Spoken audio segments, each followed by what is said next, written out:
नमस्ते। अयोध्या में राम मंदिर निर्माण में चंदा चोरी के आरोप थमने का नाम नहीं ले रहे हैं। आज भी लोगों को पूरा विश्वास नहीं हो पा रहा है कि मंदिर में आखिर भ्रष्टाचार हुआ कि नहीं हुआ। राम मंदिर ट्रस्ट पर जमीन संबंधी भ्रष्टाचार के आरोपों के फौरन बाद इसके महासचिव चंपत राय ने कहा कि वे आरोपों का अध्ययन करेंगे। लेकिन लोगों का कहना है कि जवाब के लिए उनका अध्ययन पूरा होने का इंतजार करना चाहिए। पर मीडिया का एक बड़ा हिस्सा ट्रस्ट की ओर से सफाई देते हुए उसे क्लीन चिट देने की उतावली में दिखता है। विडंबना देखिए, तब समूचे संघ परिवार को साफ सूंघ जाने के कारण उनका सवाल 3 दशकों तक अनुत्तरित रहने का अभिशप्त हो गया। और अब जब उसके वर्चस्व वाले श्री राम जन्मभूमि तीर्थ क्षेत्र ट्रस्ट ने ढिठाई पूर्वक जवाब देना शुरू किया है, तो मुख्य धारा के ज़्यादातर संपादकों व पत्रकारों को ऐसी असुविधाजनक पड़तालें करने या उनसे जुड़े सवाल पूछने की आदत ही जाती रही है।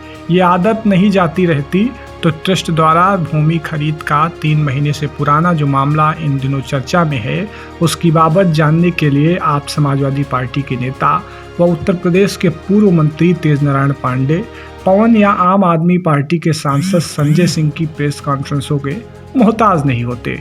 कोई न कोई पत्रकार मार्च में ही इस रहस्योद्घाटन का कर्तव्य निभा चुका होता। मुख्यधारा की पत्रकारिता की इस कर्तव्य विहीनता को गंवारा किया जा सकता था, बशर्ते वह अभी भी भूल सुधार के मूड में होती।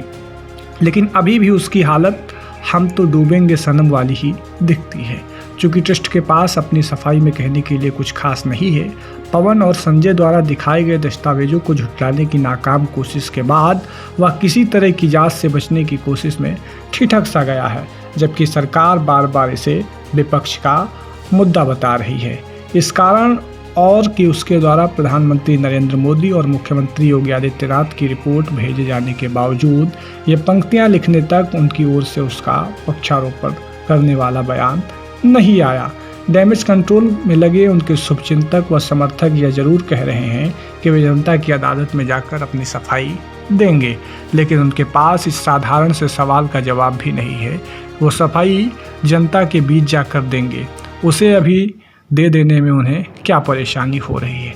मज़े की बात यह है कि उनमें से कई सवाल पूछने वालों को अपात्र करार देकर सवाल पूछने की पात्रता निर्धारित करने में लग गए हैं। पूछ रहे हैं कि जिन्होंने कभी भगवान राम को मिथक बताया था, वही राम मंदिर निर्माण के लिए देश के संवैधानिक ढांचे तक मुँह चिढ़ाने वाली उनकी विध्वंसक कवायदों के विरुद्ध मुँह खोला या मंदिर निर्माण के लिए चंदा नहीं दिया। ट्रस्ट उन्हें कोई जवाब क्यों दे। निसंदेह है उनके द्वारा ट्रस्ट की उत्तरदायित्वहीनता के पक्ष में ली जा रही एक आड़ भर है, लेकिन यह एक पल को मान लीजिए कि वे भी जवाब नहीं दे पा रहे हैं जिन्होंने राम मंदिर हेतु बड़ी बड़ी रकमें चंदा में दी थी। उन्नाव में भारतीय जनता पार्टी के सांसद साक्षी महाराज यह तक कहने पर उतर आए कि जो राम मंदिर निर्माण में भ्रष्टाचार के आरोप लगा रहे हैं, उन्होंने ट्रस्ट को जो भी चंदा दिया है रसीदें दिखाकर वापस ले जा सकते हैं। शिवसेना ने राम मंदिर निर्माण के लिए 1 करोड़ रुपए दिया, लेकिन भूमि खरीद में भ्रष्टाचार के मामले में उसने प्रधानमंत्री मोदी से दखल की मांग कर डाली, तो मुंबई से भारतीय जनता पार्टी के विधायक अतुल भाटखलर ने उसे साक्षी महाराज जैसा जवाब ही दिया। हाँ, चूंकि ट्रस्ट पर आरोपों के फौरन बाद चंपत राय ने कहा था कि वो आरोपों का अध्ययन करेंगे, कई लोग कह रहे हैं कि जवाब के लिए उनके अध्ययन पूरा होने का इंतजार करना चाहिए।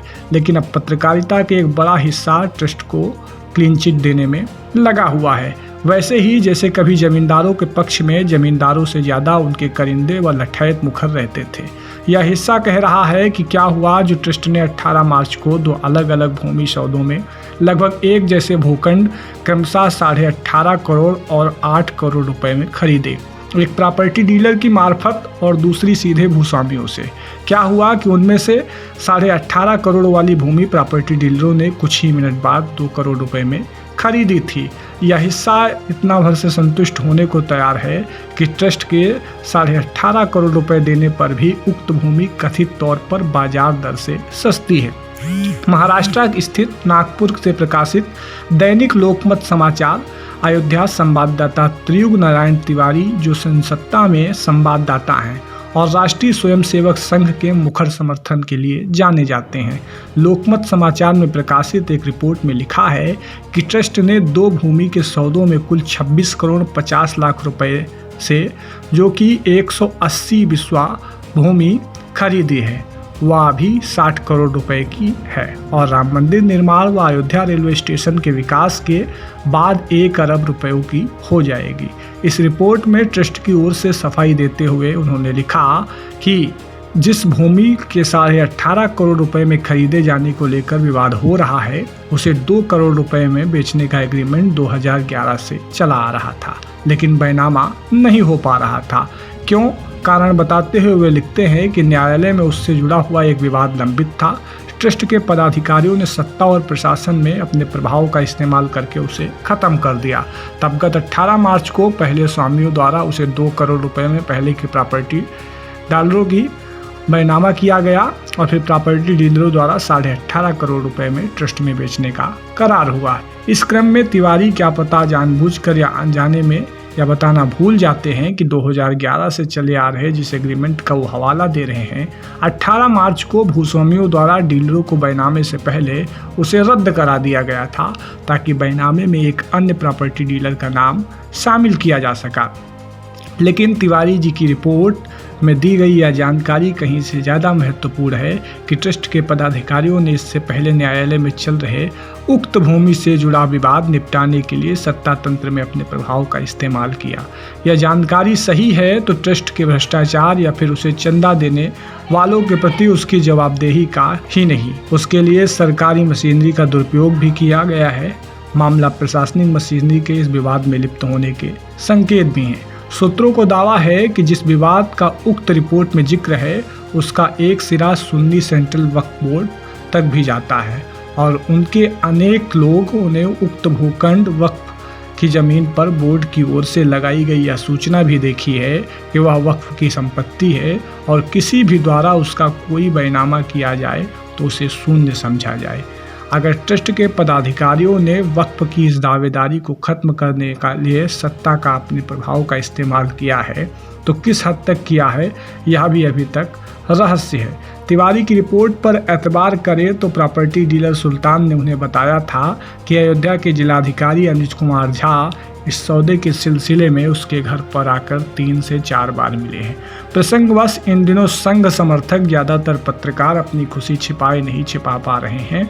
अयोध्या में सिर्फ ट्रस्ट की भूमि खरीद से ही नहीं, सरकारी विकास कार्यों के लिए भी किए जा रहे भूमि अधिग्रहण से भूमि की कीमतें आसमान पर जा पहुंची हैं। लेकिन वे देखना गंवारा नहीं करते कि इससे गरीबों को तीर्थस्थल के तौर पर अयोध्या की पारंपरिक पहचान पीछे छूटती जा रही है, जिससे मंदिरों की इस नगरी के छोटे और संसाधन विहीन मंदिरों के संत महंत तक की चिंता में हैं।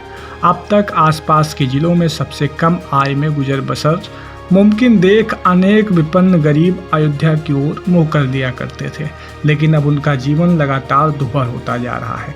विकास के नाम पर अंधाधुंध भू अधिग्रहण और सड़कों को चौड़ा करने के नाम पे संभावित तोड़फोड़ अनेक अयोध्या वासियों के सामने विस्थापन की त्रासदी मुंह बनाए खड़ी होने का अंदेशा दे रही है। यह अलग है कि मगर राम मंदिर आंदोलन के दौर से ही संघ परिवार हमदर्द रही पत्रकारिता उनके दुख से दुखी होने को तैयार नहीं दिखती है। तो ये कुछ था राम मंदिर से जुड़ा हुआ अपडेट, जिनमें मीडिया का एक धड़ा जो चंदा चोरी है उसके पक्ष में खड़ा हुआ है। मेरा नाम आयुष तिवारी है और आप वॉक्सी टॉक्सी हिंदी को देख रहे हैं।